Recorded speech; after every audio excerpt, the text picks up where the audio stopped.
it, somewhere in a quiet Tokyo neighborhood. A woman in her 60s is pouring tea into a small ceramic cup she's owned for 30 years. Her apartment is modest. Her wardrobe fits inside a single closet.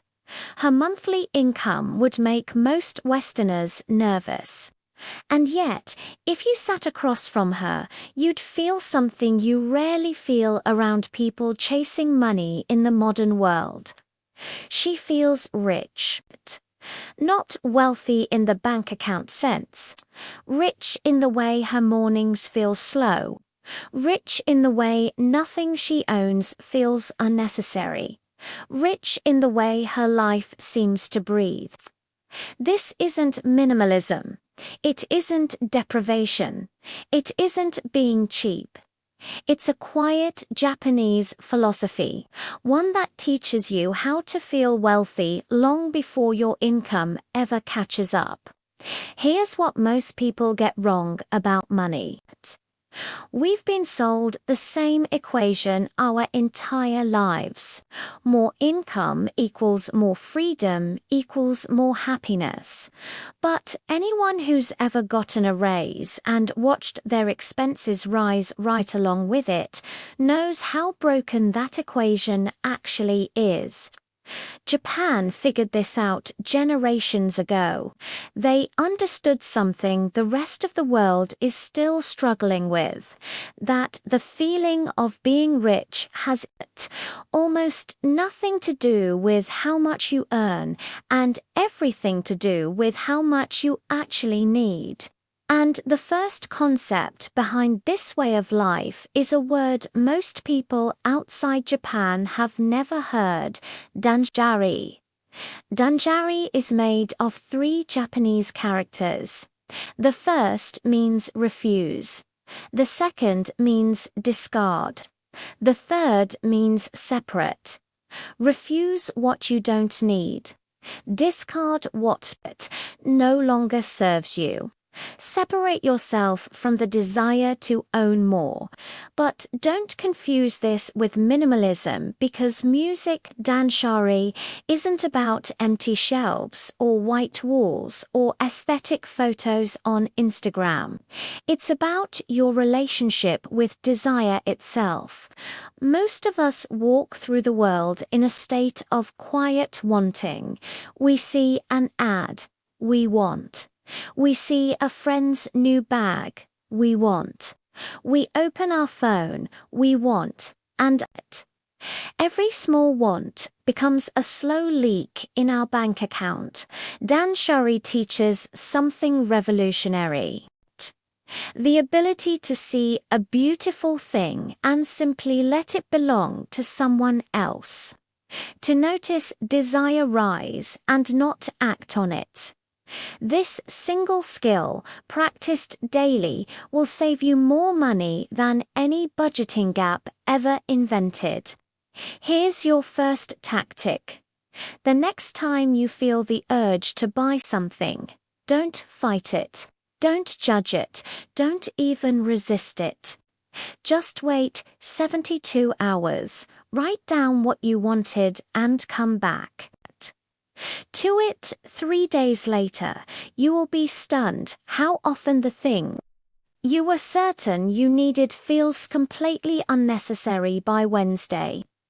That pause, those 3 quiet days, is most profitable habit you will ever build. Now, before I give you the next concept, let me tell you something uncomfortable. The reason most people never feel rich, no matter how much they earn, is because they don't know where enough lives. And there's a beautiful Japanese idea built around this exact problem. Jizoku, written as jizoku, means to know sufficiency, to understand in your bones the precise moment when you have enough.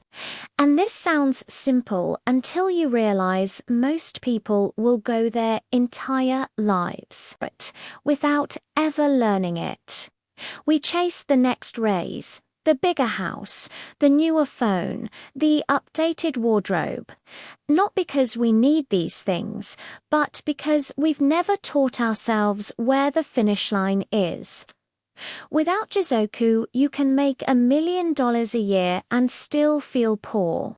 With Jizoku, you can live on a modest income and feel unreasonably wealthy. There's an old Japanese saying carved into a stone basin at Ryangi Temple in Kyoto. It reads, "I alone know contentment. Not I alone am rich. Not I alone have succeeded. I alone know contentment," because the people who have learned this understand that contentment is not something you find outside of yourself. It's something you define on purpose from within. So here's the practice. Take out a piece of paper this week and write down in detail what your enough actually looks like. How much money in savings feels like enough? What size home feels like enough? What wardrobe feels like enough?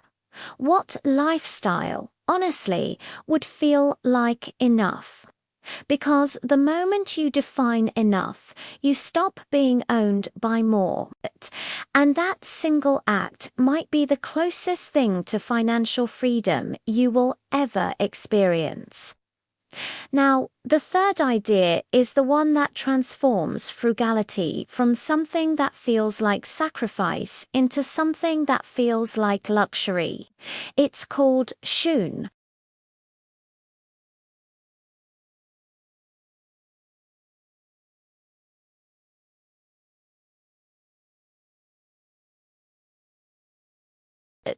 Without ever spending extraordinary.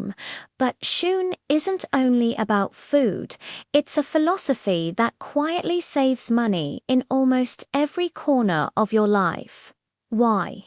Buy tropical fruit shipped across the world when local fruit is in peak season and half the price.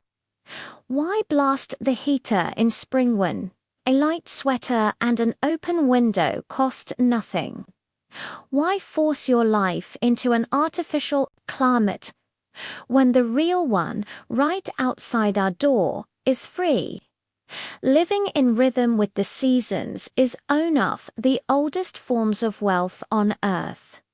And in a modern world that sells strawberries in December and air conditioning in March, choosing to live with the seasons is quietly one of the